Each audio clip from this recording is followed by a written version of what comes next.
Hey, what's up, guys? On today's video, I'll be covering the Oklahoma State Bureau investigation, including what it does, what it is, its history, jurisdiction, authority, rank structure, report structure, organizational structure, its partnership with other agencies, its careers, the difference between it and other agencies, possibly its benefits, and much more. So sit back, relax, and enjoy the video. Oh yeah, I'm Nicholas, and this is the Law Enforcement Agency Information Channel.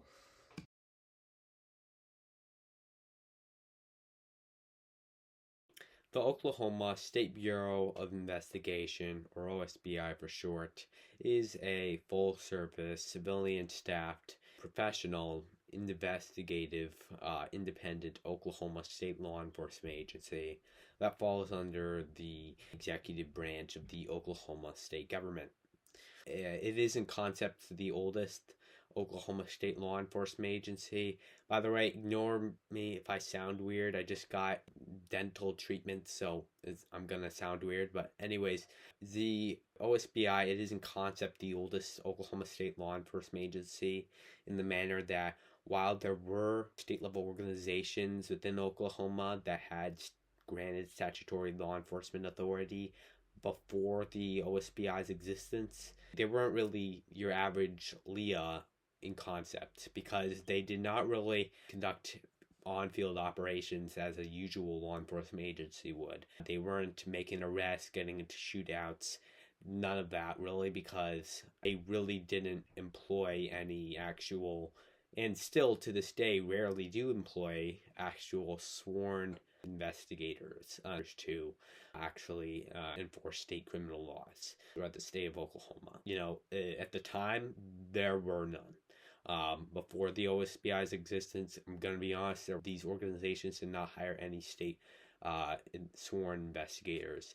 The only people within these organizations, the majority of the employees within these organizations were non-sworn civilian employees, like auditors, analysts, and lawyers. The only real sworn employees within these organizations were the heads of them themselves. So these organizations, they were primarily the Attorney General's Office of Oklahoma, the State Fire Marshal's Office of Oklahoma, and the Oklahoma Board of Pharmacy. So the heads of them did have law enforcement authority technically. However, they rarely even actually carried out their law enforcement authority. It was more administrative work, except for some occasional investigations. But aside from that, the OSBI, it is the premier state level criminal investigatory and scientific agency in Oklahoma, and it's primarily responsible for investigating, or I should say more broadly, is primarily responsible for, preserving the public safety of Oklahoma, including, intelligence for it, through the provision of investigative, investigative forensics and information services throughout the state of Oklahoma, either inherently or at the request or even direct order, of another agency.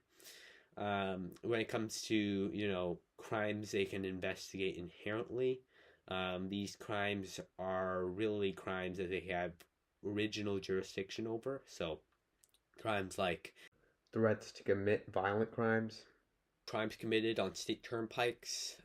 However, specifically those that are violent felony level, as not all crimes committed on state turnpikes fall under the original jurisdiction of the OSBI and will catch their attention. For example, offenses that are solely traffic related that are committed on state turnpikes, while those are, they can be crimes such as if they are, felony speeding or something, the OSBI specifically focuses on those that are violent felony level. All other ones, such as those are traffic related, those fall under the pure jurisdiction of the Oklahoma Highway Patrol or the respect or any other respective law enforcement agency within the area, like a county sheriff office. Another crime would be criminal threats against public officials. They will investigate those, especially when it involves, significant public officials like the governor of Oklahoma, but just also public officials in general. And then also, criminal conspiracies. So conspiracies, the spread of criminal conspiracy theories. And then also, organized crimes. They'll focus on those, such as certain gambling related offenses. Well, also, crimes committed against or involving the OSBI. They obviously have jurisdiction over that. Also, Grand Theft Auto or GTA, so the theft of motor vehicles. The theft of oil field equipment, they also have original jurisdiction over. Computer crimes also. Especially they have with a heavy focus on those that are committed against children or minors. But yeah, those are the primary crimes and offenses that they have original jurisdiction over. Additionally, they can technically inherently investigate crimes that they are required by state law to investigate. These crimes or cases there are really only two cases, or there's really only two cases that they have to are required by law to investigate. The first case is public corruption, such as, so they are required by law to investigate public corruption cases, such as, officer involved shootings, embezzlement by public officials, the waste of state appropriated funds. Most likely to ensure a independent agency is investigating it, especially those public corruption cases that have a heavy focus from the state of Oklahoma. And then also, certain certain suspicious deaths, or those that have not really been either that have suspicious deaths and cold cases that have not really been looked into as much by local police, or those that local police simply do not have the resources to investigate, or those that just need a review from the OSBI because local police purposely aren't investigating it because they're corrupt or something. So those are the primary offenses that they are required to investigate. But it's important to note that obviously the crimes I've listed, there are only a few crimes that they can investigate, as you can see. And so their original jurisdiction is primarily limited. And the main reason for that is because they are primarily a requester agency, meaning that they primarily operate upon requests from other agencies, or even direct orders. So, typically, the majority of their investigations are initiated upon the request of another agency or upon the direct order of another agency. As they were established in 1920, as we'll get into later. The state legislature established them in 1920 really to support impoverished local law enforcement agencies that did not have the proper resources to handle and conduct an investigation on their own. Especially those local law enforcement agencies that struggled to handle the rising crime rates at the time of the 1920s. So the OSBI was established to assist significantly in that through statewide investigative law enforcement services. So, but it's important to know that they can only operate upon, Like they can investigate pretty much any state crime when requested. Primarily, those are serious state crimes. So they most often will investigate state crimes like homicides, so violent crimes, and public corruption cases. But I mean, it's they really have a focus. Um, they on those. They are only allowed to investigate those that are requested by officials that are approved by the state legislature to request assistance from the OSBI or even to give a direct order to the OSBI. And these officials are really state and local officials, such as the Attorney General of Oklahoma, the Governor of Oklahoma, the Chief Medical Examiner of Oklahoma, the Oklahoma Council on Judicial Complaints, the director or the head of the Oklahoma Department of Human Services, or one of his or her designees. So, specifically, the Oklahoma Commission on one of the designees of the Oklahoma Commission on Child and Youth, for specifically for child abuse related offenses, investigating those. Also, I mean, district judges, any district judge, any district attorney, any county sheriff, any chief of a municipal police department, any chair of a certain, part of the Oklahoma State Legislature with subpoena authority. As you can see, I did not list. I did not list federal employees, and that's because, or federal officials, and that's because Oklahoma purposely does not allow federal officials to make that request or direct orders to the OSBI, because they don't want them bossing them around and choosing what state agencies are doing within their state, which is reasonable. But they it's important to note that only the Attorney General and the Governor of Oklahoma can really technically order the OSBI to conduct an investigation.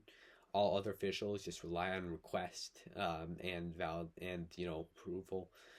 However, who the OSBI may provide its general investigative, forensics, and information support services to is different.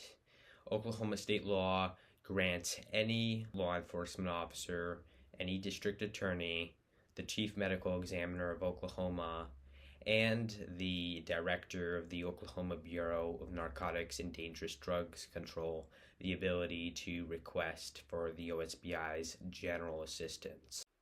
But aside from that, the main individual specific duties of the OSBI include investigating serious state crimes committed within the legal jurisdiction of the state of Oklahoma, such as major felony level offenses, either inherently or at the request of another agency, or even direct order. Managing the state of Oklahoma's criminal history records system for state level fugitives and criminals. Managing the state of Oklahoma's sex offender registry for state level sex offenders, and managing the state of Oklahoma's incident reporting systems. Also maintaining a nationally accredited laboratory for to be used as a resource at the request of local and state law enforcement agencies, specifically local law enforcement agencies typically, as they are typically the ones that request it because they lack the funding for their own criminal lab, forensics lab. And then also, I mean, serving as the primary crime analysis and reporting center of the state of Oklahoma for the U.S. Bureau of Justice Statistics.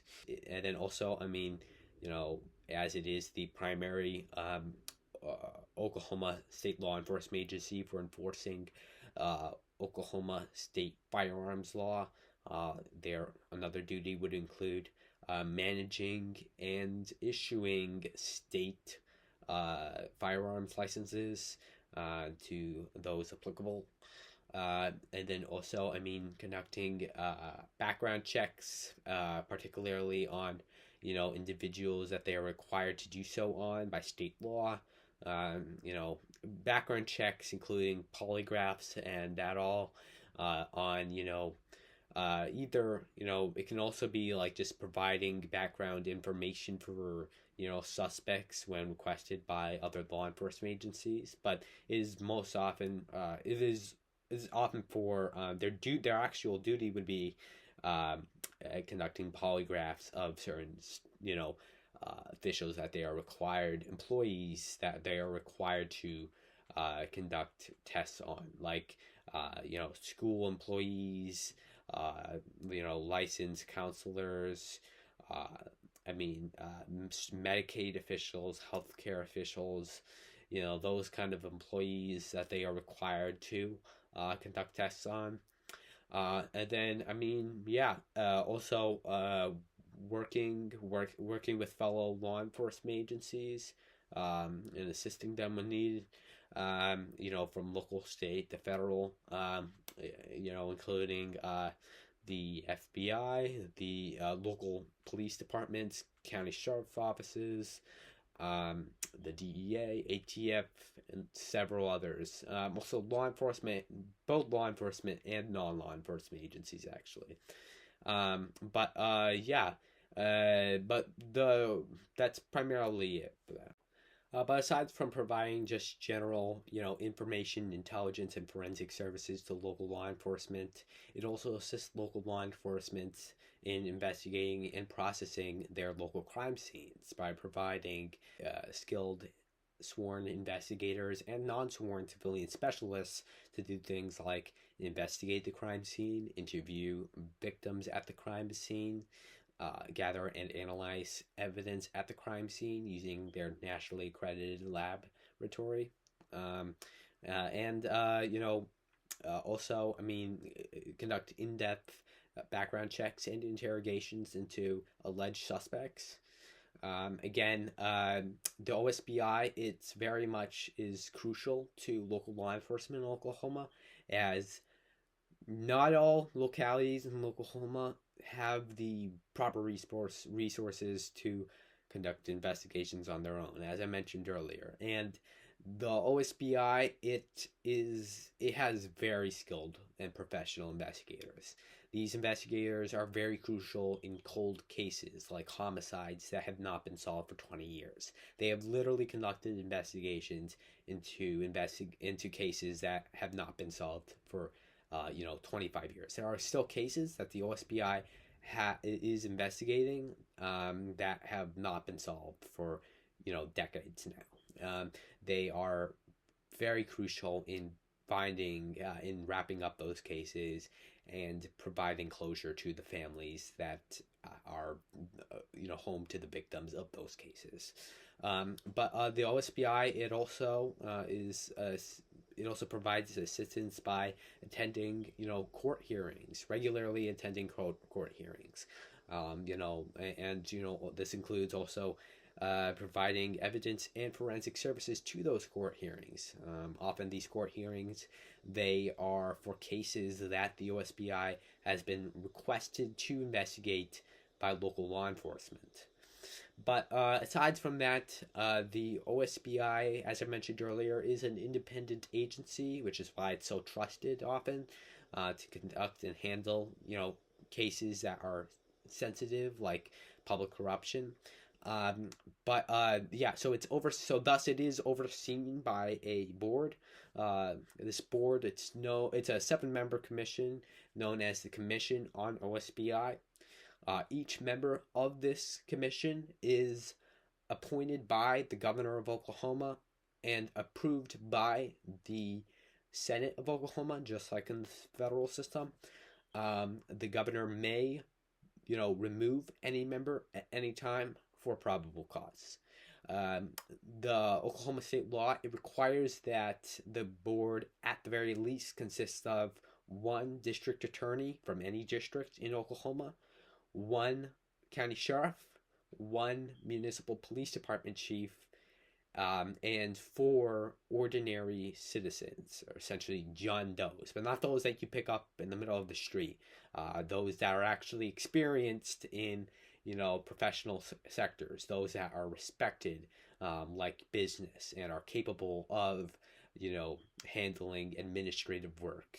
Uh, Often those that have good degrees and good education, like bachelor degrees or even PhDs.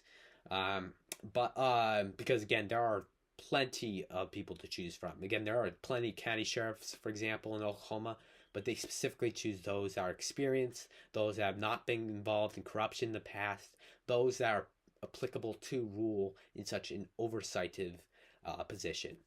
But additionally, Oklahoma state law also requires that the commission, not more than two members of the commission, reside from the same congressional district, just to make it fair, so there's more bickering.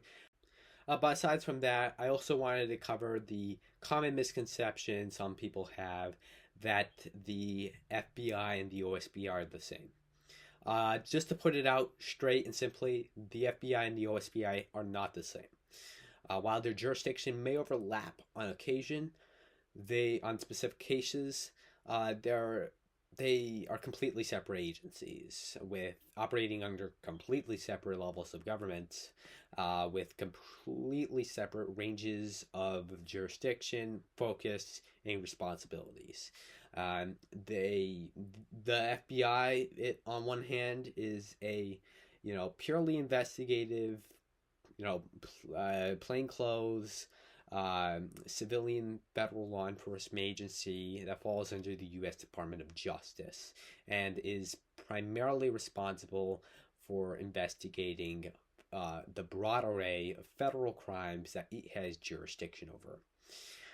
As I said, it's a federal law enforcement agency, and thus it operates at the federal level. This is very much unlike the OSBI, which is a purely investigative, but state level law enforcement agency, and thus it is also quasi uniformed. Unlike the FBI, which is purely investigative. I mean, not purely investigative, but the thing is, so there's something different between plainclothes agencies and quasi uniformed agencies. You can be an investigative agency, but also be quasi uniformed. Oklahoma state law enforcement agencies are typically, even if they are investigative, they're quasi-uniform, meaning they typically have some sort of uniformed. They typically will wear their. It's hard to explain. I'm not going to get into the details of it, but that is a very key distinction. The OSBI is primarily responsible for investigating state crimes, and another important distinction is that the OSBI, unlike the FBI, which has broad jurisdiction over investigating federal crimes, the OSBI primarily investigates state crimes upon request or direct order. The FBI, it has extremely broad jurisdiction and may investigate, any federal crime that has jurisdiction over, throughout the United States and its individual territories, regardless of whether it is requested or not. In fact, the majority of its investigations are not initiated upon request. It is not really a requester agency. It's more the majority of its investigations are actually it initiates on its own. This is very much unlike the OSBI, which operates primarily upon request. Additionally, the FBI, it has domestic-wide jurisdiction and domestic-wide focus. It is also an intelligence agency.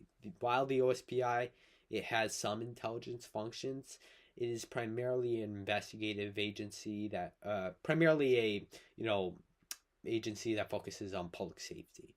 It is also an independent agency, unlike the FBI, meaning that it does not fall under a greater, executive department. The OSBI, like I said, it's an independent agency, meaning that the only thing it falls under is the executive branch of the Oklahoma state government. The FBI, it falls under an executive it falls under an executive department within its federal government, within the federal government that it operates under. The OSBI does not fall under an executive department within the government level of government, the Oklahoma state government that it operates under. So, meaning that the OSBI, unlike the FBI, is overseen by a board, and while the FBI it just falls under a executive department, the Department of Justice. Their functions are also very different. You're more likely to see an FBI special agent getting into a shootout with some terrorists. Actually, you know what? Now that I said that, I'm beginning to realize how much Hollywood hogwash I'm getting sucked into. It's actually not the case. In fact, FBI special agents, while they may get involved into, shootouts with terrorists, they are more often the ones that track them down, and local law enforcement, which is milestoned by the U.S. Department of Homeland Security, is typically the ones that actually gets into the shootouts with terrorists in the first place. For example, the Boston Marathon bombers. While the FBI was involved in the cases, the investigation into the Boston Marathon bombers, it did not get involved into the shootout with the Boston Marathon bombers. I mean, it did. It's the actual, when I'm not going to get really deep, but like, for example, the Watertown shootout, that only involved local law enforcement in terms of the actual shootout. The investigation into the shootout absolutely involved the FBI, but the shootout itself with the bombers, that only involved Watertown police and local and state law enforcement. The FBI, it did, though, this is aside from the FBI's tactical teams, which do technically get involved into shootouts on occasion with terrorists, and just criminals in general. Their hostage, their SWAT tactical teams, such as the FBI SWAT and the FBI HRT, they will get involved into shootouts. For example, during the Boston Marathon, in the aftermath of the Boston Marathon bombings, during the hunt for, I think it was Dzhokhar Dzarnev. The hunt for him involved FBI HRT members who did technically what were technically involved in the raid of the boat that he was hiding in when local, state, and federal law enforcement found him. However, technically, MBTA transit police officers were actually the ones, their tactical teams were actually the ones who took him down. But the FBI HRT was absolutely involved in that, operation. So, but that's primarily the difference between the OSBI and the FBI. So, yeah.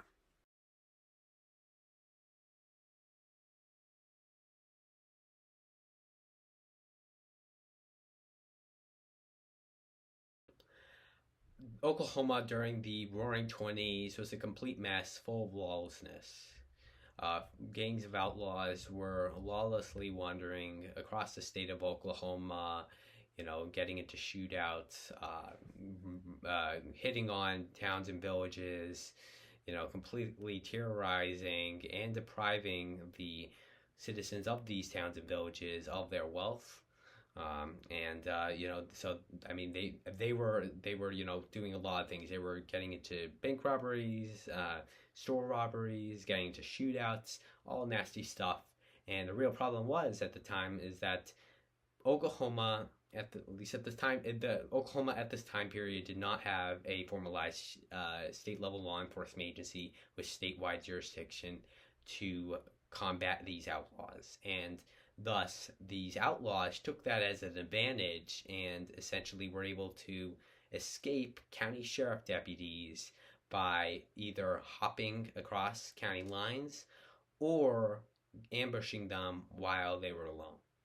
Now, obviously, this left the sheriffs of these counties that had their towns and villages raided, it left them just completely furious. The fact that these outlaws that were completely raiding their towns and villages were able to just hop across county lines, escape law enforcement when they wanted to, and then come back whenever they wanted to rob more. It upset them. And the only real law enforcement agencies at this time period in Oklahoma that had jurisdiction beyond county lines were federal law enforcement agencies like the FBI and U.S. Marshal Service.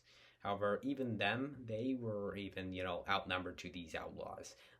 They couldn't even handle it on their own. So I mean, this really was one of the very significant factors that influenced the establishment of the OSBI.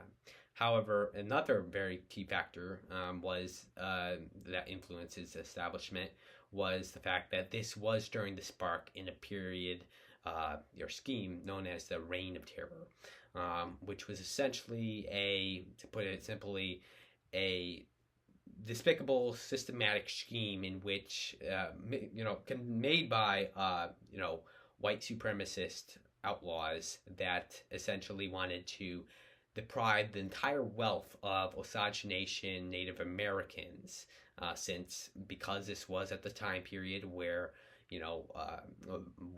the oil was being founded. Of course, these Osage Nation Native American families, of course, they got a lot of wealth because they lived on the reservations where the oil rigs were. So they made a ton of wealth. In fact, they were probably some of the most richest people in the world at the time. They were making hundreds of millions of dollars. So they were annoyed at the fact that non-whites were getting all the money and they weren't. So they did something very despicable, very horrible, and they organized a plan that involved essentially, murdering and hiring people to murder, Osage Nation Native American families. And this was really a literal organized crime. It wasn't until 1923 that the FBI did get involved in this. In fact, they didn't get involved by themselves. They had to be essentially paid to get involved, which is crazy to think about, but I guess that was how it was at the time period. Essentially, the Osage Nation, it paid the FBI. It promised to pay the FBI and did pay later on the FBI $20,000 if it helped investigate and solve the case.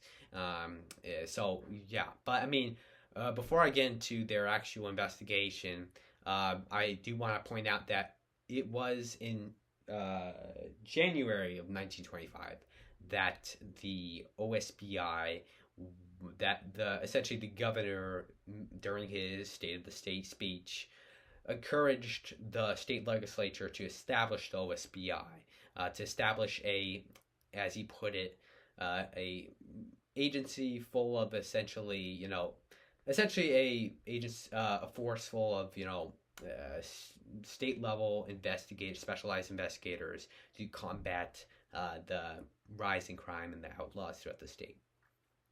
So it was the Oklahoma State Legislature.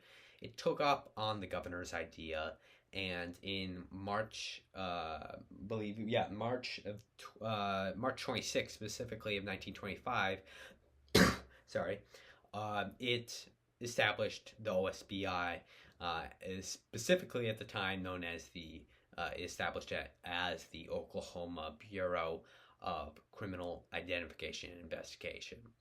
However, it would later be known as the OSBI. It established it, of course, upon the governor who happily signed the bill. The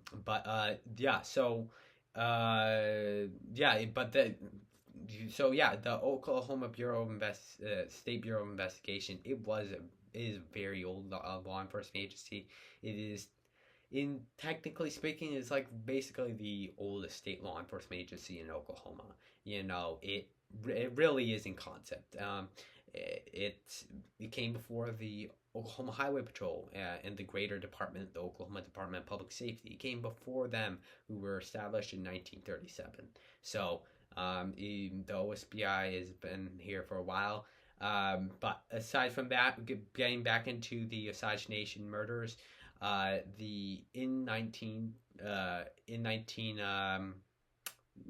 it was in June of 1925 that the FBI director, it was J. Edward Hoover at the time, he essentially summoned a Tom White, who was essentially a former Texas Ranger who at the time period led the FBI Houston field office. He was the special agent in charge of the FBI Houston field office. So he summoned him to Washington, to his headquarters in Washington D.C., where he gave them the role of essentially leading the investigations into the Osage Nation murders.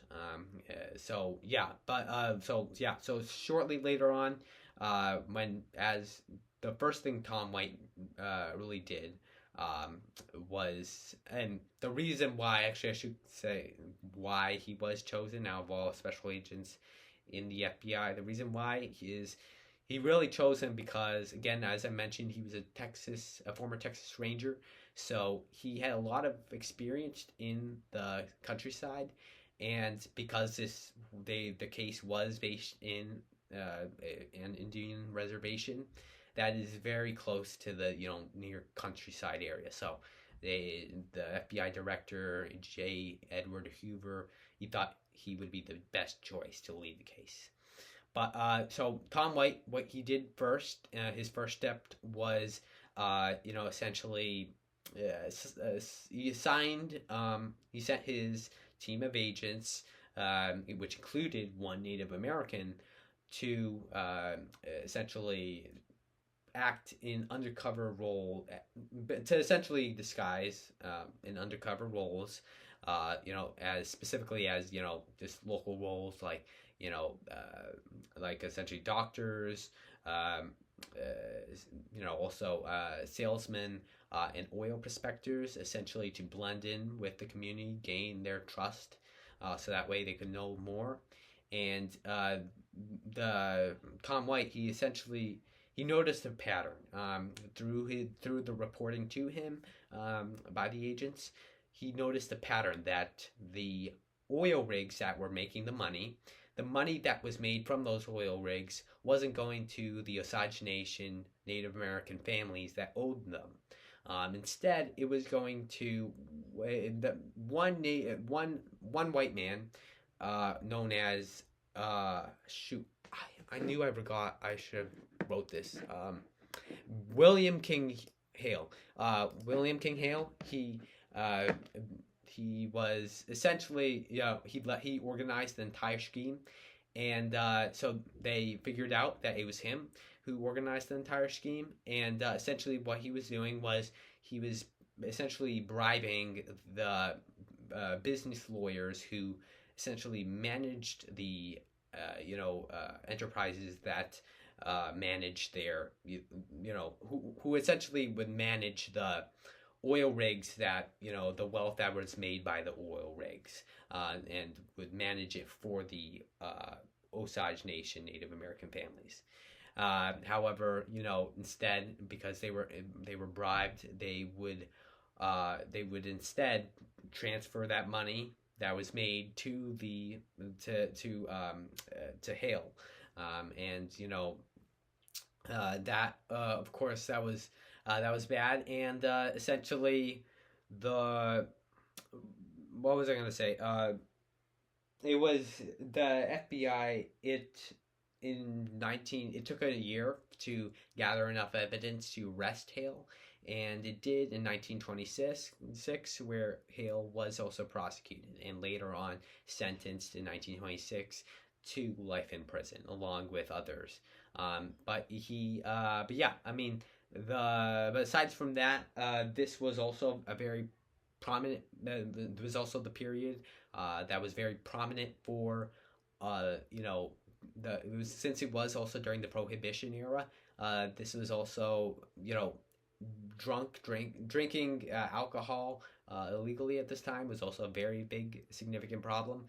And the Federal Bureau of Investigation and the Federal Bureau of Prohibition, it struggled, really did struggle to, get everybody who was involved in it. Because again, one of the things that many governments struggle to even get the concept on is that when you say to the public not to do something, especially something that the public, is addicted to, or something that the public, will feel outraged if they, illegalize, they will very often just they'll actually do that more often than just, and that was a very interesting experiment. As soon as the government banned it, uh, everybody got in on drinking more alcohol, and it really did the opposite. The federal government, it was trying to lower the number of car crashes and everything. It did the opposite. It really did. But aside from that, the OSBI, it in 1939, it was, or at the time it was known as, of course, the Oklahoma Bureau of Criminal Identification and Investigation. It was transferred to the Oklahoma Attorney General's office and was renamed the Oklahoma Crime Bureau. It was renamed to that, and it was later transferred in 1956. Yes, no, sorry, 1953. It was later transferred then to the direct control of the governor of Oklahoma. And But what happened later on was it was transferred again in 1976 to the essentially to fall under not a specific official, but a 7-member board known as the Commission on OSBI. This was when it was established, and essentially the OSBI would be overseen by that board. And the reason why they chose to transfer it to this board and make the board at this very specific time period was because this was during the time period where the OSBI began an investigation into the governor. And of course, they cannot be conducting an investigation into someone who they are reporting to. So this was very key and important that they, were transferred to a 7-member board, which did not include the governor. And it was very key that, because otherwise, it would be very awkward reporting to someone who you are conducting an investigation on. It would make things very biased and awkward. So, but yeah, this was also during the time period where the OSBI, where the Oklahoma Crime Bureau, changed its name to the Oklahoma State Bureau of Investigation, or OSBI. Anyways, later on in 2001, I believe, the OSBI, its forensics lab was formally, its forensics lab was, or not its forensics lab, sorry, a forensics lab that was separate before, it was merged or absorbed by the OSBI. I forgot the name, but I'll put it up there. But essentially, later on, just a year later, in September 11th, 2002, the OSBI, it received it received its accreditation from the it received its accreditation from the Accreditation on Law Enforcement Agencies, or ALEA. It was actually the first state-level law enforcement agency in Oklahoma to receive its accreditation. But anyways, that is from ALEA. But that is pretty much it for its history.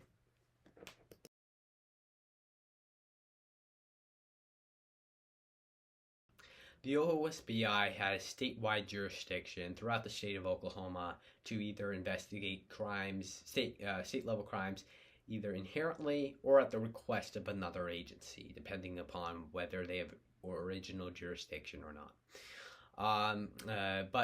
Anyways, it is important to note that when I say statewide jurisdiction, I'm not referring to your average map of Oklahoma because very often it will cover places that the Oklahoma legal coverage does not include.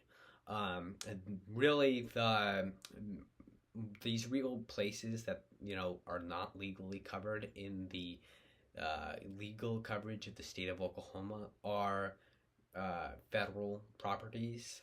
So, I mean, specifically, so federal properties like, for example, federal buildings. So, I mean, it really depends because these federal properties, the restriction of local and state law enforcement over them varies by the specific federal property. So, for example, when it comes to federal buildings, those the no, those it is easier for local and state law enforcement, like the OSBI, to actually get into in terms of for example mutual aid assistance if they have some sort of excuse.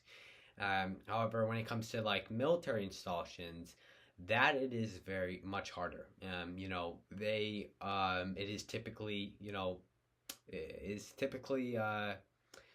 prohibited that local and state law enforcement operate on military installations. It is typically you know there is very rare cases where they may operate on there, even if regardless, this is regardless of whether the installation is a National Guard installation, because now they are, while National Guards, I'm not going to get really deep in, but while the National Guard, it is both state and federal. When it comes to, and this has been decided before by courts and several times, when it comes to the properties that they operate on, like the military installations, they are technically federal property and are subject to federal law.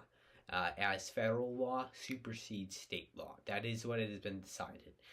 So technically, Oklahoma state and local law enforcement do not have jurisdiction there unless either the provost marshal of the military police force, the respective military police force that operates on that installation, gives it permission, or the base commander of that installation gives it permission. So, I mean, really it depends on that. If that is the case, they of course could, but typically, unless that, no, it is very restricted. But another case is tribal lands. They are also federal properties, and just like military installations, they are also restricted. However, you might see the OSBI investigating occasionally, like in tribal lands in the news, and that is really because they're all typically, if there are agreements between the respective if there are agreements that with the tribe that allows them to operate on that land, so be it, they can operate on there. However, typically there is a strict line between in Oklahoma that separates state jurisdiction and tribal jurisdiction, which only federal and tribal law enforcement have inherent jurisdiction over. But I mean, this was really decided through two main court hearings. The first court hearing, it was really the first court hearing. It was known as McGirt versus Oklahoma, and essentially decided that the state of Oklahoma could not prosecute tribal criminals or Native Americans who committed crimes on tribal on their tribal lands. It decided that it could not prosecute them. That only that only the federal government and the Osage Nation tribal government could actually prosecute them. But and this was a U.S. Supreme Court case. However, a Uh, the another court case, the Oklahoma versus Castro Herta, that actually supported the state of Oklahoma. It expanded its authority over tribal lands by essentially allowing the state to arrest non-natives who have committed a crime who've committed crimes within the reservation. So they are allowed to do that, and that is really for so that because it is very hard for tribal police to arrest non-natives legally speaking because they can't prosecute them. It's not really an arrest, it's really detaining and then just giving it to other authorities.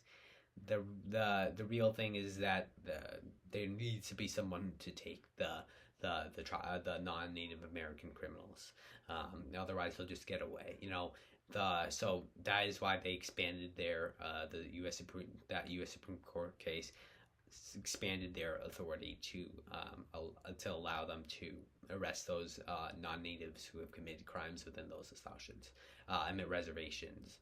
Yeah, so that's pretty much it for their jurisdiction. When it comes to their authority, the OSBI special agents, they have authority to carry firearms, issue warrantless arrests, and carry out warrants both on duty and off duty throughout their respective jurisdiction. But that's pretty much it for their jurisdiction and authority.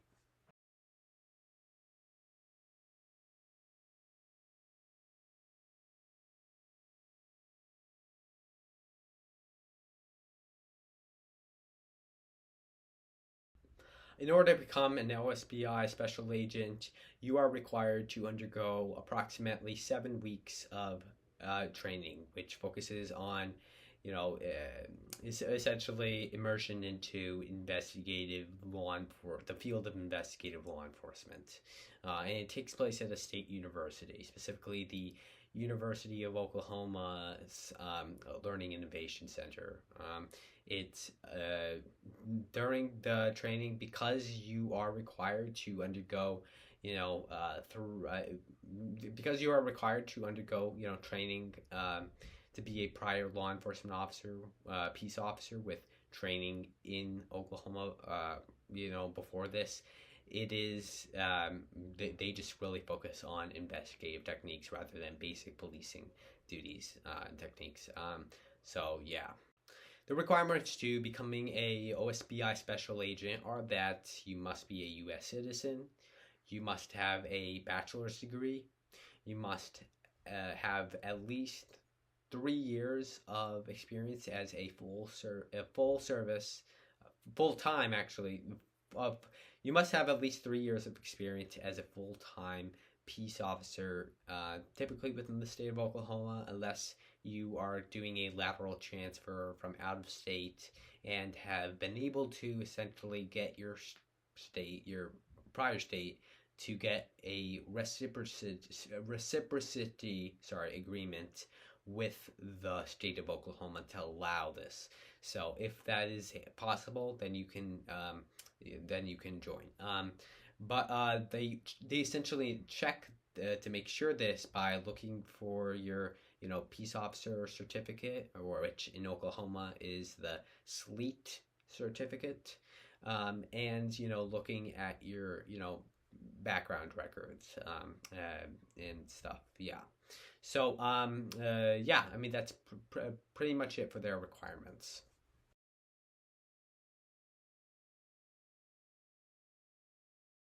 The way the OSBI is structured is essentially its organizational structure, like all law enforcement agencies and agencies in general, well, specifically law enforcement agencies, corresponds to its rank structure. So the structure of the OSBI, it starts off with the director, who essentially, of course, leads the OSBI. The director, it oversees the deputy director. So below, if you were to imagine a chart, below the director is the deputy director, and the deputy director directly oversees all operations, as what is below the deputy director is the divisions, the operational divisions. Um, but below the operational divisions, they are sections. So the operational below the operational divisions are the operational sections, which below those are the operational units. Now these can either be, for example, the sections, they can be regional investigative offices, or they can be investigative or specialized sections. They can either be that or that. Units, when it comes to those, they can either be regions or specialized investigative units. They can be either one. This is really the structure of the OSBI, to put it in simple terms.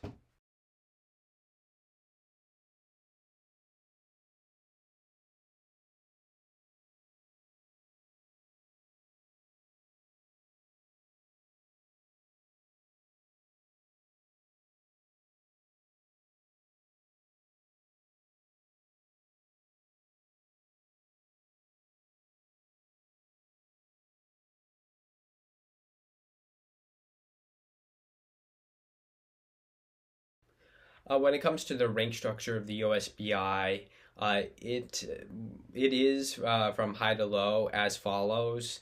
Actually, before I get into it, I do want to highlight that I will be comparing it to, two similar state law enforcement agencies: the Oklahoma Highway Patrol, or OHP, and the Oklahoma Bureau of Narcotics and Dangerous Drugs Control, or OBN.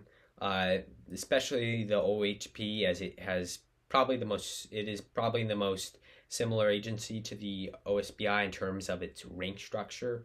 Again, it's very hard to compare the OSBI to other agencies, other law enforcement agencies, because unlike most other state law enforcement agencies in Oklahoma, the OSBI, it requires prior law enforcement experience. So, for example, as you'll notice down here at agent ranking position 1, that is essentially equivalent to the OHP rank, for example, trooper, but specifically specifically the OHP, it is equivalent to the OHP rank trooper 3 year, meaning a trooper with 3 years of experience. And you'll notice that the reason for that is because the agent, in order to become an OSBI agent at the entry level, you must have at least 2 years of law enforcement experience. I believe it's 2 years, yeah. And it is, I believe, yeah, 2 years. And, similar to the Texas Rangers, but I mean, essentially, so they already have law enforcement experience. Of course, not within the OSBI, but that is kind of why it is kind of hard to compare it to other agencies, because it's not going to be entirely the same. Anyways, the when it comes to their rank structure, it is as from high to low as follows: a director. The director of the OSBI is the highest ranking official within the OSBI and is appointed directly by the 7-member OSBI commission, which is appointed by the governor of Oklahoma and validated by the Oklahoma State Senate.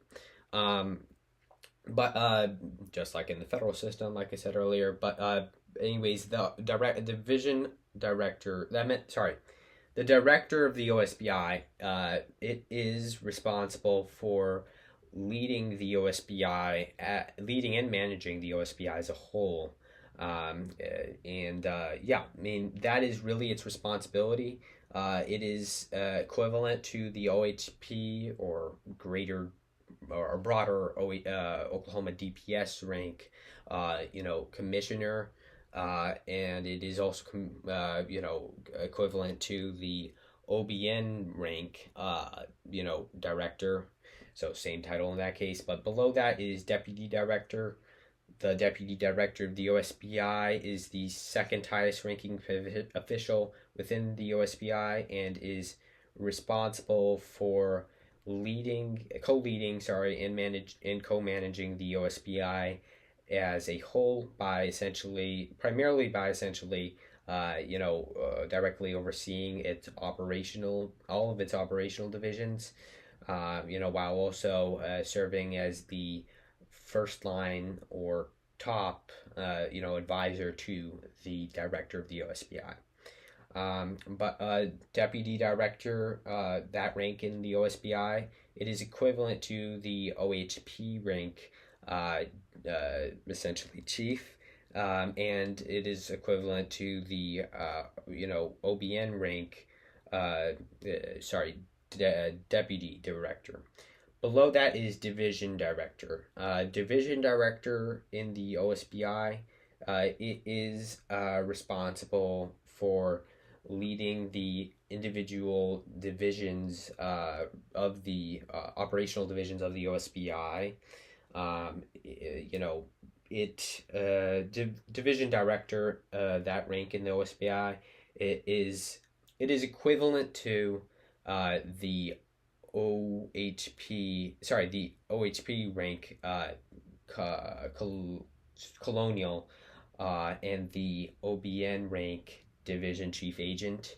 Below that is assistant division director. When it comes to the assistant division director, that is the assistant division directors of the OSBI are responsible for co-leading and co-managing their respective individual, operational divisions, while serving as the, first line or top advisor to the respective division director of their respective operational division, that they co-lead and co-manage. Assistant division director, it is equivalent to the OHP rank. It is equivalent to the OHP rank lieutenant colonial. I'm not going to be comparing it to the OBN, because the OBN does not have a rank at this level framework, or it does not have, essentially it does not have a assistant level, division director equivalent. But essentially below that is special agent in charge. Special agent in charge. The special agents in charge of the OSBI, they're also known as, because again the OSBI, as I mentioned earlier, is a quasi-uniformed agency. It may also be referred to as, essentially captain. Special agents in charge of the OSBI are responsible for leading the respective, individual reporting sections of the OSBI. Now, as I mentioned earlier, reporting section, it may either be, to put in simple terms, a specialized,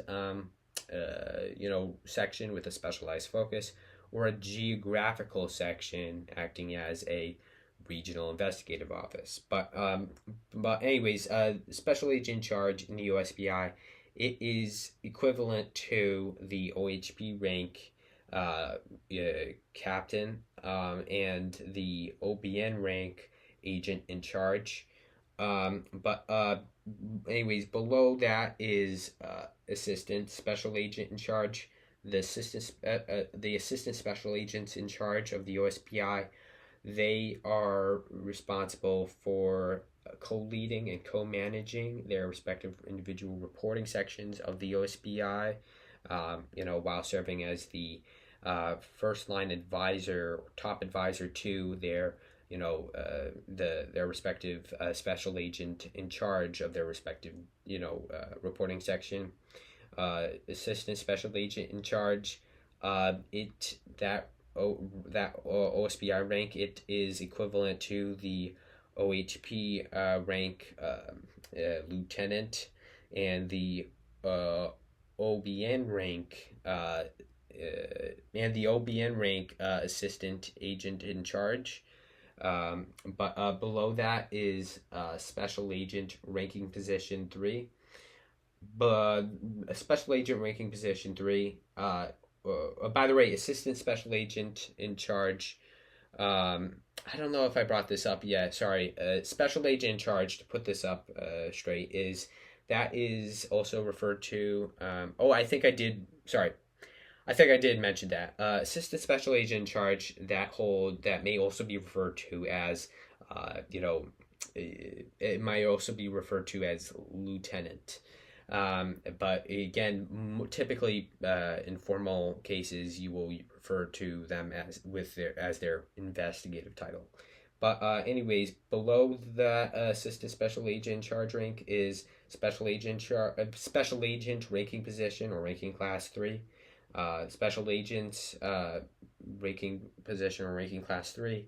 They hold the formal title of a special agent and are essentially responsible for leading the individual respective specialized units of their respective reporting sections within the OSBI.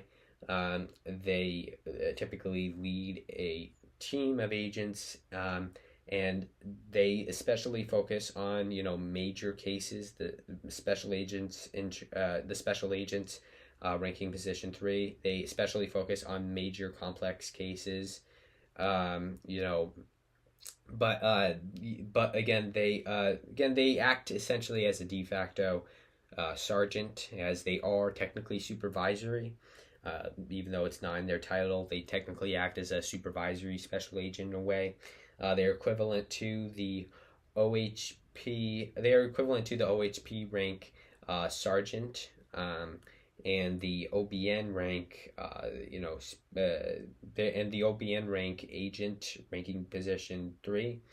But below that is agent ranking position 2.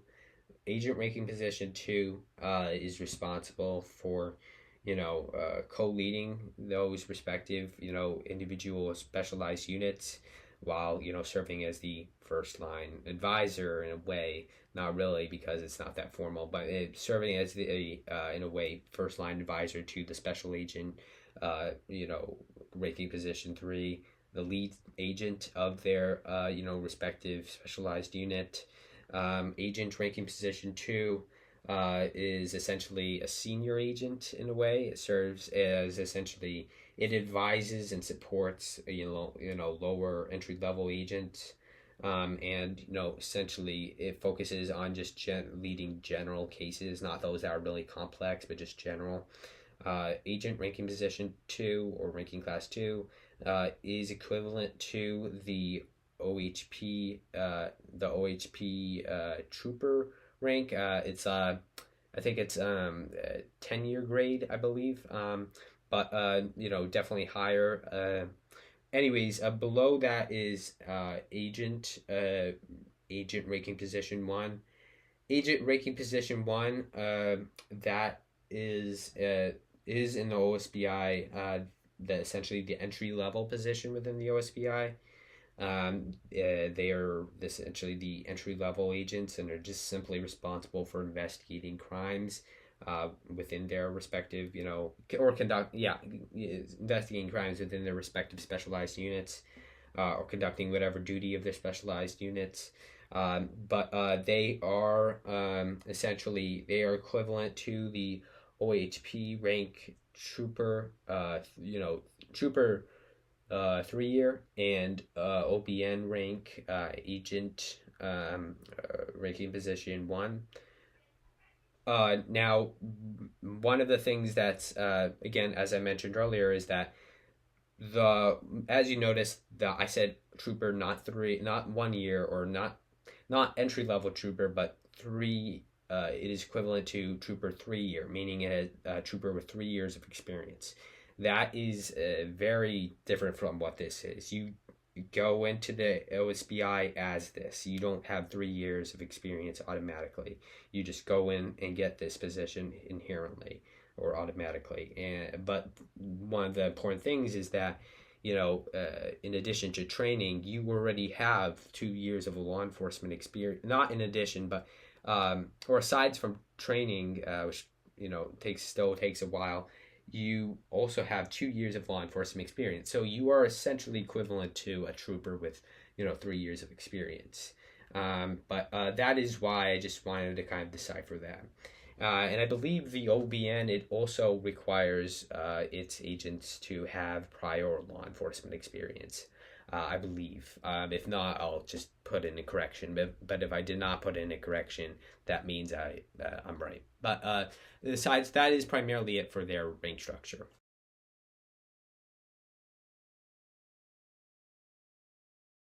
The OSBI, as I mentioned earlier in the video, is an independent agency, and thus it reports directly to a board of officials rather than one specific individual. This board of officials is known as the Commission on OSBI, or the OSBI Commission for short, and is composed of 7 members, each of whom are essentially, appointed by the governor, directly appointed by the governor of Oklahoma, and validated or approved by the state senate of Oklahoma. Now, each of these individuals, they serve or hold 3-year terms as directed by state law, and I'm not sure how many times they can rerun for their position. But I do know that they serve 3-year terms. That is, I don't know the max to how many terms they can serve. I just know that the term that they serve is 3 years before they rerun. But anyways, the governor of Oklahoma may remove, as I mentioned earlier in the video, any member at any time without Senate approval for essentially probable cause, any probable cause. Of course, if the governor's removing like literally every individual from that board, it is beyond obvious that there is something going on, and the Senate would most likely conduct an internal review into the governor's actions. However, but it's not really that easy. That's the point. It's harder for the governor to do that, even in the case that like is trying to remove every single official. Like they would most likely automatically appeal. But this is why the OSBI is entrusted with such high level sensitive, secretive investigations in cases like public corruption into high-ranking officials, because they operate with such a high level of autonomy and independence. It is beyond trust. They are beyond a trustworthy agency for handling such cases. And they are actually one of the few state-level investigative agencies in the U.S. that function like that are capable of handling such high-level sensitive investigations. Because they report to a board of officials, they are highly entrusted in such cases. Most state-level investigative agencies in the U.S. are not even really agencies, but rather components of primary state police forces. What I mean by that is, in most U.S. states, investigative functions at the state level are invested in the primary state police force of a state. So, for example, in Massachusetts, we have, where I live, we have state police detective bureaus that are scattered across the state regionally. These detective bureaus, they report to the head of the Massachusetts State Police, who reports to the governor of Massachusetts. Now, notice that it's a specific official that they report to. That is what it's like in most states. They don't report to a board, but rather one specific official. I would say that the OSBI, along with the Georgia Bureau of Investigation, is one of the most independently and autonomously acting state-level investigative agencies in the U.S. They are one of the few ones that actually function, for one, independent from the primary state police agency of the state, and also they report to a board rather than an executive department or an executive agency. But yeah, that's primarily primarily it for that. I do want to add on that while they are an independent agency that report to a 7-member board, And while they do function independent from the Oklahoma Department of Public Safety and Security, they do receive a level of, you know, oversight from the head of the Oklahoma Department of Public Safety and Security, the Oklahoma Secretary of Public Safety and Security, which is currently Tricia Everest. So, yeah, that's primarily it for their report structure.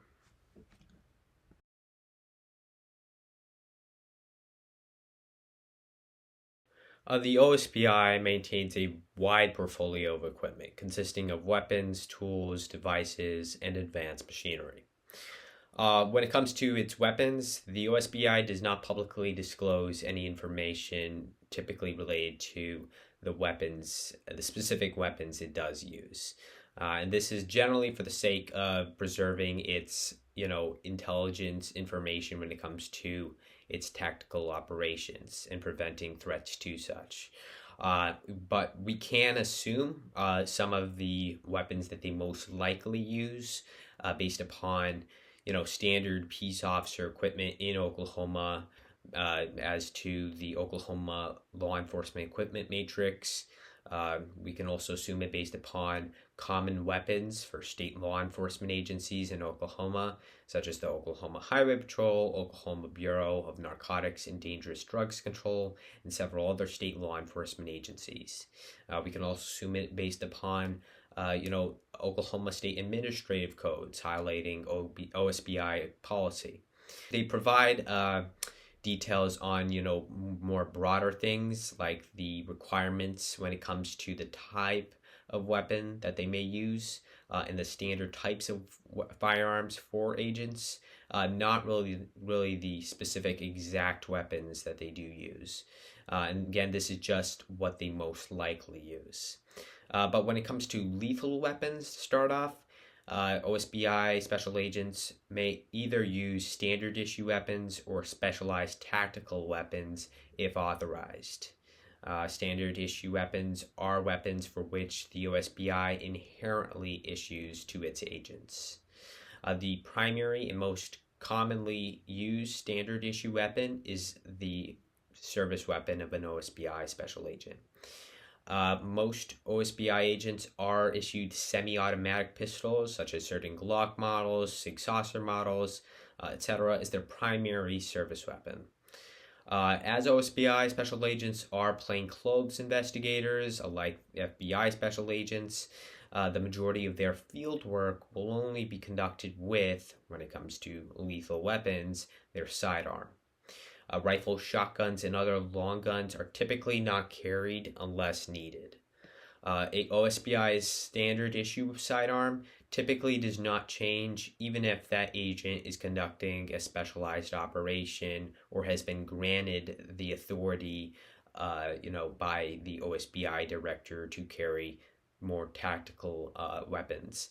As advanced tactical weapons, they really only apply truly in concept to certain high power long guns. Though, I mean, with that being said, you can configure them in a way that requires the approval of the OSBI's director. But when it comes to actually changing them directly, like literally changing a firearm, that is generally does not happen for handguns. You're issued one, and that's the same. It's basically a unified handgun platform that they have, like many other law enforcement agencies. And this is basically so that way, in case of a shootout where an agent needs another agent's weapon, that agent can provide that agent can provide another weapon to that agent, essentially, with that other agent still being able to know how to use it. And also so they don't get in trouble. But in addition to their standard issue service weapon, they may also, as I mentioned earlier, be assigned standard issue long guns for high risk situations and operations, such as major police shootouts and arrest and warrant execution operations. Standard issue long guns for OSBI agents are typically mid powered. I mean, with that being said, they are, again, the reason why I said mid-powered is because they may use shotguns, and I can't really just call all of their long guns, just semi-automatic, because that really only refers to rifles. But anyways, certain, I mean, with that being said, certain OSBI special agents, particularly those that are part of a tactical team or have received permission by a high-ranking OSBI official, particularly the director, may carry more tactical weapons, such as high-powered rifles with configurations or modifications allowed. But aside from that, at the less lethal level, sorry, especially during especially during tactical training operations, they may carry tasers or electronic control devices, pepper spray or OC spray, and expandable batons. These weapons may either be carried diagonally through a cross draw or attached to a support side holster. However, they may also carry these less lethal weapons, just in general, as a quasi-uniformed agency, as I mentioned earlier. Aside from their weapons, though, they may also carry other key and essential tools and accessories, such as flashlights, a tourniquet, badge, official business card, specifically for required display of official credentials, and multi-tools or knives. Though technically weapons, it's really for basically for emergency cutting, such as seatbelt cutting in a car crash, though they do need the approval of the director to hold those. Again, like I mentioned, the badge and the official business card, that is required for all official duties, both on duty and off duty. This is just a universal concept in U.S. law enforcement in general. It's important to note that they typically do not carry or wear body cameras even when uniformed. These sidearm weapons and tools are attached to a duty belt, and rifles and other gear are attached via a sling. Some officers or agents may choose to customize the location of their individual items in their inventory so that way it supports their mobility and stability. For example, some may move more heavier non-essential tools to their chest in order to not only increase mobility but also stability by preventing sagging and lower back strain. They may also carry radios and medical kits, and on occasion body-worn cameras, though it's not really required. They also use, a variety of vehicles and machinery for their operations. Aside from that, when it comes to the difference between the OSBI and other agencies' equipment, specifically that of the FBI and the OHP, since they do have very similar equipment, the main distinction is that much of the OSBI's vehicles, they are very similar, like I said, to investigative federal law enforcement agencies, and state law and other state law enforcement agencies, such as the Oklahoma Highway Patrol. And is not only for their vehicles, but also just any other service equipment, such as their weapons. Its equipment as a whole is typically similar in concept to that of the Oklahoma Highway Patrol, as they fall under the same state level law enforcement standards. But the primary similarities and differences when it comes to their equipment are that their vehicles start off. Really, when it comes to their vehicles, both the OSBI and the FBI are investigative agencies, and thus they generally assign their special agents undercover sedans and SUVs, for which they use in the majority of their daily field work, which are primarily related to criminal investigations. Additionally, both the FBI and OSBI really allow their agents to, bring their vehicles, their standard issue vehicles home, undercover vehicles home. Um, but the OHP, on the other hand, it as an objectively uniformed agency, it generally assigns its troopers marked patrol cars for which they use in the majority of their daily operations, which are primarily centered upon public safety, roadside response and assistance, and highway patrol functions. I also believe I'm, I'll correct if I'm wrong, but I believe that the OHP does allow its troopers to bring their vehicles home. Anyways, another key difference is within their, weapons portfolio. Both the FBI and OSBI deploy their agents with semi-automatic pistols, with both often using Glock models as their primary service weapon, with long guns generally not used for regular duty well. Um, I mean, said agencies, they typically only use long guns for tactical and other high risk operations, as the majority of their work is related to crime scene investigation, criminal investigation, and office work. The OHP, it utilizes long guns for day to day activities, not just those that are tactical or specialized. You may see a trooper, a OHP trooper, patrolling a state building with a rifle, but you are very unlikely to see a OSBI or FBI agent at a crime scene with a rifle. That is unless, that is really unless there's an active posed threat, like a active shooter or something, or if that threat poses during the crime scene, which has absolutely happened during the past. Unlike the OHP and OSBI, however, the FBI has a much broader inventory due to its vast federal focus, large budget, and large authority and large jurisdiction. And again, this is unlike the OHP and the OSBI. They have a smaller budget, typically limited to their state funded budget. The FBI also has a much broader focus nationwide. The OHP both. It is important to note that both the OHP and the FBI have dedicated tactical teams. The OSBI, it does not really have a dedicated, tactical team unique to tactical operations. The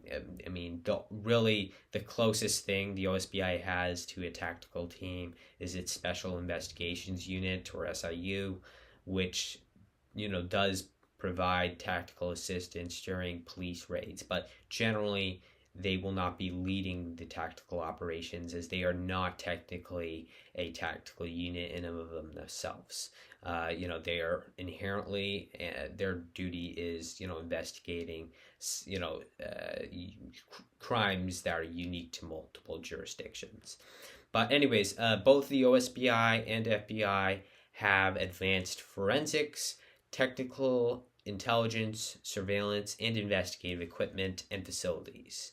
So, in summary, OSBI and FBI equipment are primarily similar in function and purpose, though OSBI and OHP equipment are similar, primarily in, terms of standard, basically primarily in terms of issue, standard issue and limitations.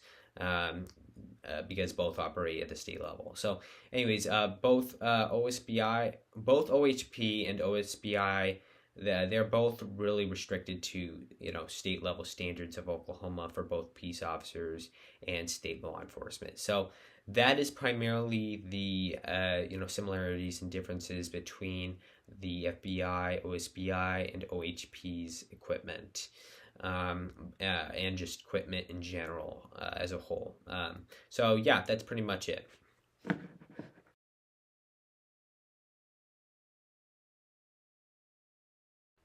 When it comes to the OSBI's vehicles, it utilizes a variety of vehicles, ranging from small sedans to large crime scene vehicles for investigations, evidence recovery, forensics analysis, specialized operations, and a variety of its others duties. While the OSBI, as I mentioned earlier, is not that transparent when it comes to giving the public information on parts of its personal inventory, like its vehicle fleet, we can assume some of their inventory based upon standardized state law enforcement vehicles and news reports photographing crime scenes with OSBI vehicles in them. To start off, though, when it comes to standard issue police vehicles in Oklahoma, most state law enforcement agencies, in Oklahoma, assign their law enforcement officers classic, police specification models such as Dodge Charger Pursuits, special service vehicles, and Ford Police Interceptor utilities. It is beyond likely that the OSBI uses these, but most likely as an investigative agency in an unmarked fashion.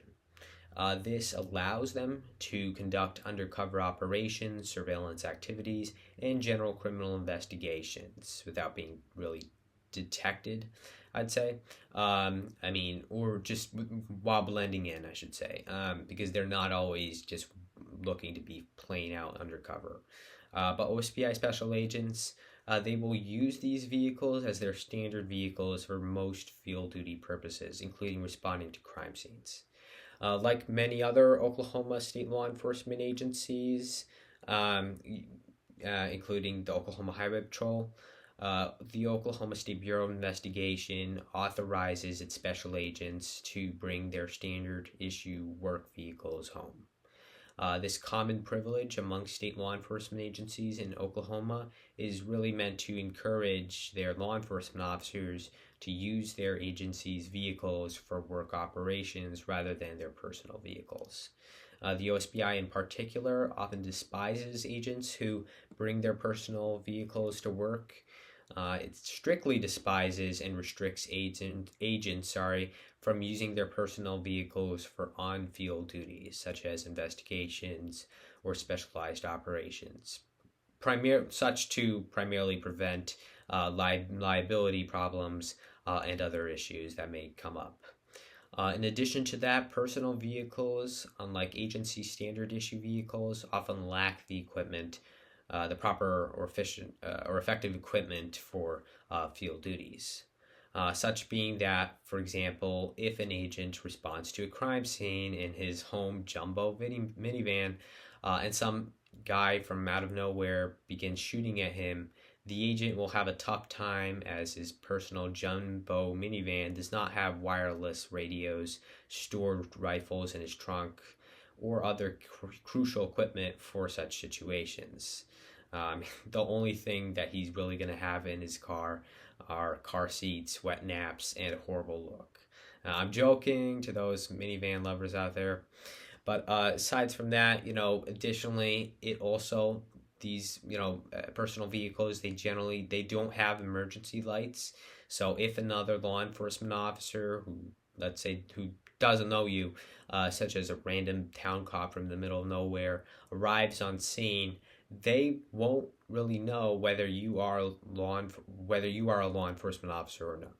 So, frankly, if I was the judge in a situation like this where the officer does end up by accidentally shooting you, I would argue, in my professional opinion, that it was you, the undercover cop, at fault. And this is really a universal standard in U.S. law enforcement. You see, if a uniformed cop, generally it is widely accepted that if a uniformed cop in U.S. law enforcement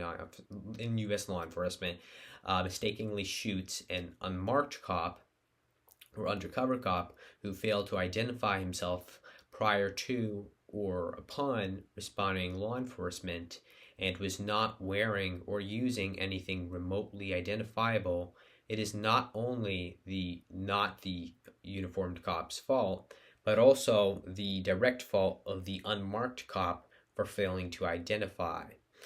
In fact, if such a situation were to occur in real life, the undercover cop or unmarked cop would most likely be fired or seriously demoted at the least, as it's truly irresponsible. And many investigative organizations have strict policies, including the OSBI have strict policies as to wearing credentials, wearing badges, and identifying to local law enforcement to prevent such clashes from occurring.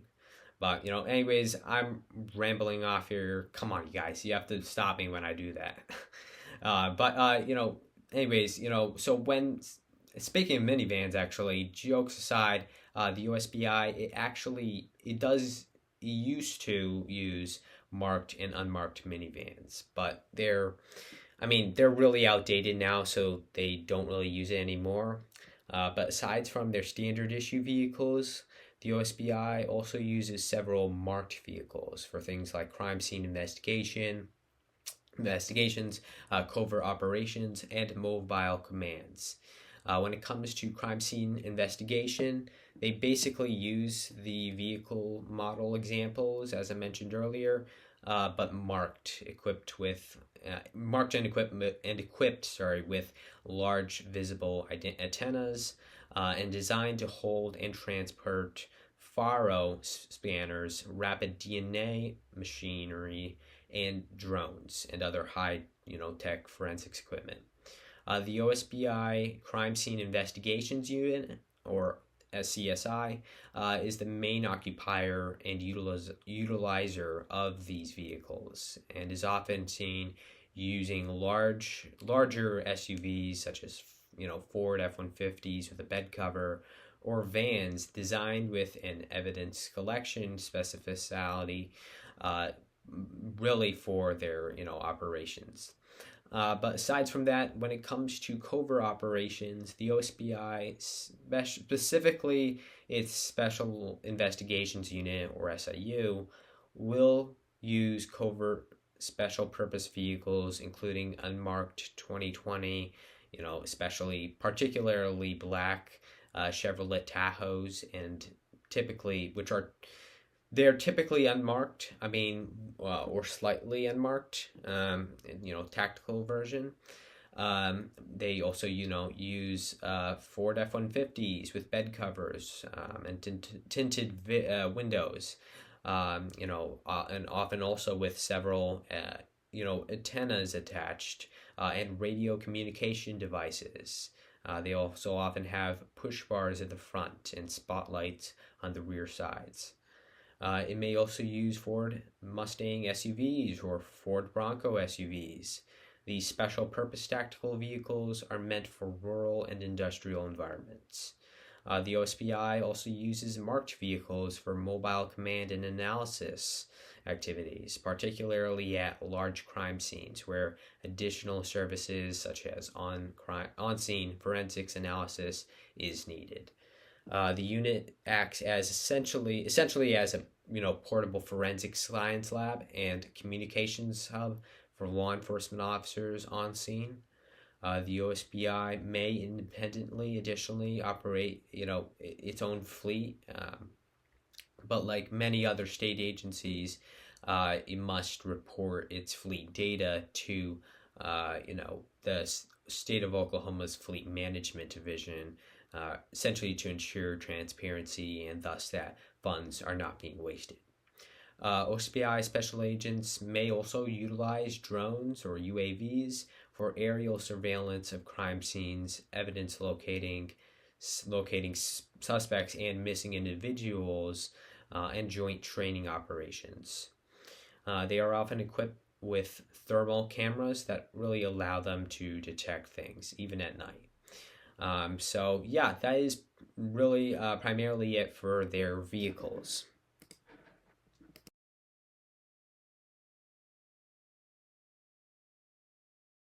When it comes to the uniforms of OSBI special agents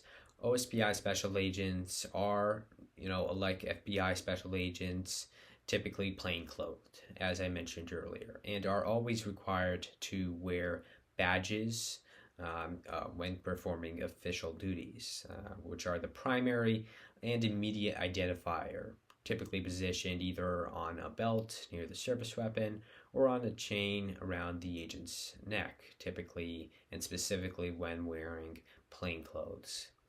They are also required when performing official duties to have credentials on them, which is actually surprisingly one of the few things that Hollywood actually gets accurate. But aside from that, during low profile or secretive, more undercover operations, OSBI special agents will typically wear more casual clothing, the kind you would see your average John Doe wear, like a plaid short sleeve shirt paired with jeans. When in office, though, conducting interviews, or attending court hearings or any other formal locations where professional clothing is expected or even required, OSBI special agents will typically wear black business suits along with a tie or blazers along with dress slacks. They may also wear rain jackets or windbreakers and ballistic vests marked with the words OSBI or more on them specifically during specialized high profile, high risk high risk operations and crime scene investigations that require marked clothing so that the public and other law enforcement officers can immediately identify them as a law enforcement, not a suspect. It's as if you were in a soccer game. Every team needs to wear its own specialized marked clothing. Special agents assigned to field duty work, like investigating crime scenes, may also wear polos, typically short sleeve for shirts marked with, the OSBI logo, typically on the right, chest pocket position, and cargo pants. But yeah, that's primarily it for the uniforms of the OSBI.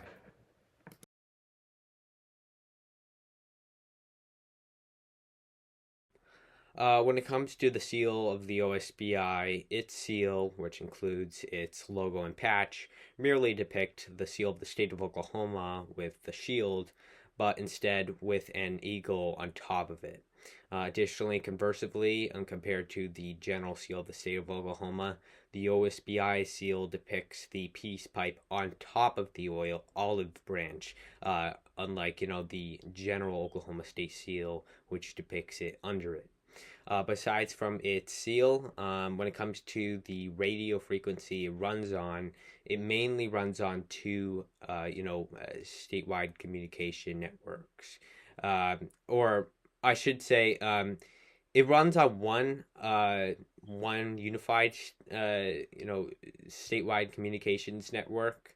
It's called Project 25 Phase 2. But this network includes includes two frequencies. The first frequency is it's a VHF high band 134 to 174 MHz digital conventional repeater system with that basically covers statewide. Its coverage is statewide, I should say. But what's important to note is that it does not range statewide, meaning that it has several stations statewide, and thus if you were to basically combine all the networking from all those stations, you would span statewide. But only the radio for which an agent uses under this system only connects to the region for which the regional station for which the agent is stationed within. But it does this basically by immediately connecting to the nearest repeater station that the OSBI has posted. Again, there are they can only communicate within the region their station covers, like I mentioned. And when it comes to the specific repeater stations that they have, the main ones are the central site, the northeast site, the southeast site, the south site, the southeast border site, and the northwest site. But aside from that, the when it comes to its other main radio frequency under under that Project 25 Phase 2, um, it's basically the it's basically a simplex radio frequency, specifically 154, one that runs on 154 .785 MHz. It it's it's a statewide radio frequency. It runs on basically close distance communication. I mean, unlike the other one, which basically, it basically the main difference is that the second one, the 154.785 MHz simplex radio frequency, it relies on close distance communication, meaning that if an agent has a radio and another agent nearby has a radio, those two agents can connect and signal. But when it comes to the other radio frequency, the 154.665 MHz VHF high band, that is basically, again, it's a repeater system. It relies on repeater stations that the OSBI has posted, not close distance communication. So if an agent is far off, it is generally okay using that system. Unlike the second system, which I'm going to continue to go into, it is designed again primarily for tactical use, as it does rely, like I said, on close distance communication. It also again, it's also designed for large, quantities of chatter within a single radio, within short distances, such as during joint, investigations into crime scenes or tactical raids. While it may cover areas beyond close distances, once it reaches any, blocking point like mountains, hills, or any other tall structures that could interfere with or jam the signal basically goes dead. And unlike the agency's primary frequency, like I mentioned earlier, the 154.665 MHz VHF band, it does not have receptors at every block to back the signal. Additionally, all radio frequencies, that they use, all radio frequencies, regardless of whether they run through communication hubs or not, are managed by dispatchers, which you probably already know by now. I'm just reiterating it. But the OSBI, it's important to note that it is not a first responding agency or first responders agency. Basically, unlike the OHP and local police, it does not. It's primarily for the real only reason it uses radio frequencies is for communicating at crime scenes and general work. But again, it's not uniformed. So it's not objectively uniform. So it's a bit different. But anyways, so thus it does not have police operators to pick up 911 calls. It's important to note that if you call 911, it's gonna go to the nearest local police station, not a state law enforcement agency. Again, if anything, the OHP would be the first to respond, as it's the primary state police force for Oklahoma, the Oklahoma Highway Patrol. It's important to note that its dispatchers do alert agents in their area when emergencies or investigations that they have to respond to arise. So basically, if there is for example, terroristic threat that is been called in, or something or a criminal act that has been reported, again, generally, the OSBI typically only operates upon request. This is really only for if the OSBI has been, if it's like, they can, of course, respond to general crimes. They can, of course, respond to general crimes. Again, they are peace officers. They can enforce state law regardless of whether they were requested or not. So if they are the closest by law enforcement officer, they can, of course, take action. It's just generally not what they do. But additionally, again, the OSBI, it may also communicate via interoperability networks. So networks like OWIN, or the Oklahoma Wireless Interoperability Network. It is the primary network for the OWIN is basically the primary network for concurrent or parallel communications between local and state first responding agencies within Oklahoma, for which the OSBI uses specifically, particularly during mutual aid or joint exercises and operations such as tactical raids. It'll also invite itself to basically conduct check-ins with within OWIN, basically, when visiting local areas. So they'll typically use call signs with bureau in front of the unit number. So something like Bureau 548 or something, basically to identify their basically to identify that they are OSBI special agents, so that way nearby officers, law enforcement officers, local and state law enforcement officers know, uniformed local and state law enforcement officers, sorry, know that there may be plainclothes undercover agents in the area. But this is highly unlike federal agents who, let's just say, don't always alert local or state law enforcement when entering their primary jurisdiction, like in the case of the recent federal immigration enforcement operations. But yeah, that's primarily it for when it comes to their seal and radio frequency.